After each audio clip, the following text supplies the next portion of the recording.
কোরবানি পশুর হাটের খবর জানাতে রাজধানী মিরপুর থেকে যুক্ত হচ্ছেন সহকর্মী আরিফুল ইসলাম। আরিফ, পশু বেচাকেনা কেমন দেখছেন? দাম নিয়ে কি বলছেন ক্রেতা এবং বিক্রেতারা? এবং আরও একটি যেটি বিষয়, যে এবারে আমরা যেটি জানি যে মাঝারি ও ছোট গরুর চাহিদা বেশি, সেটি কি এখনো পর্যাপ্ত রয়েছে কিনা?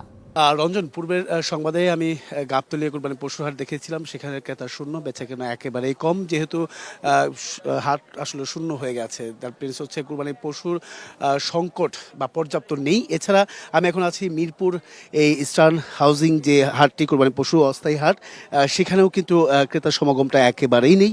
এবং কি বেচাকেনা যেটা এই শেষ মুহূর্তে যে বেচাকেনা যেমনটা থাকার কথা তেমনটা আসলে নেই। ব্যাপারীরা মাথায় হাত দিয়ে বসে আছেন।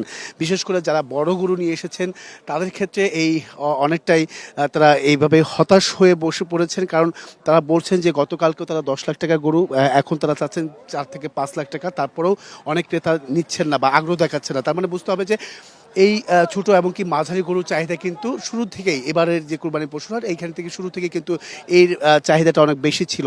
তাই এখনো পর্যন্ত ব্যাপারীরা যে ছোট এবং কি মাঝারি গরুর যে দাম, সেই দাম হাঁকাচ্ছেন, চড়া দাম হাঁকাচ্ছেন। ব্যাপারীরা ছাড়ছেন না, তারাও এই শেষ মুহূর্তে একটা সময় অপেক্ষায় আছেন। যেহেতু চাঁদ রাত, সেই চাঁদ রাতেই হয়তোবা তারা ভাবছেন যে যে দাম তারা চাচ্ছেন সেই দামই, পর্যাপ্ত দামই পাবেন, এমন আশা করে বা প্রত্যাশা নিয়ে তারা বসে আছেন। এখনও কেউ দাম চাচ্ছেন না, যেহেতু চাহিদাটা বেশি ছোট এবং কি মাঝারি ধরনের। এবং কি ক্রেতারাও কিন্তু আগ্রহ দেখাচ্ছেন, প্রত্যেকেই এখানে এসেছেন। মোট কথা যে এই হাটে আমি বড় গরু দেখিনি এখন পর্যন্ত, যা দেখেছি ছোট এবং কি মাঝারি সাইজ। তো একটু আপনার কাছে জানতে, এই গরুটার দাম কত? আমার এই গরুটা চাচ্ছি আমি হচ্ছে, হ্যাঁ, এটা কেমন ক্রেতাদের?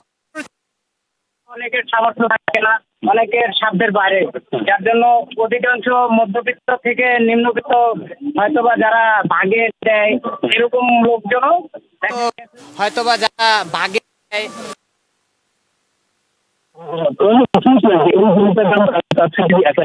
সেক্ষেত্রে বোঝা যাচ্ছে যে ছোট এবং কি বড় মাঝারি সাইজের যে গরুগুলো রয়েছে সেগুলো বোঝা যাচ্ছে যে ছোট এবং কি বড় মাঝারি সাইজের যে গরুগুলো রয়েছে সেই গরুগুলোর ক্রেতা সমাগম বা ক্রেতা চাহিদাটা কিন্তু বেশি। আর এছাড়া তারাও কিন্তু দামটাও কিন্তু সেভাবেই তারা চাইছেন, বা যে চড়ার দাম হাঁকাচ্ছেন সেটা কিন্তু ক্রেতারাও বলছেন যে চড়ার দাম এখন পর্যন্ত হাঁকাচ্ছেন। তবে শেষ মুহূর্তে আসলে কি হয় সেটা অপেক্ষা করতে হবে। তো এই ছিল এখান থেকে সবশেষ। রঞ্জন, ধন্যবাদ। নগদের কাছে সব গ্রাহকই প্রিয়, তাই তো সারা দেশে ক্যাশ আউট চার্জ সবচেয়ে কম।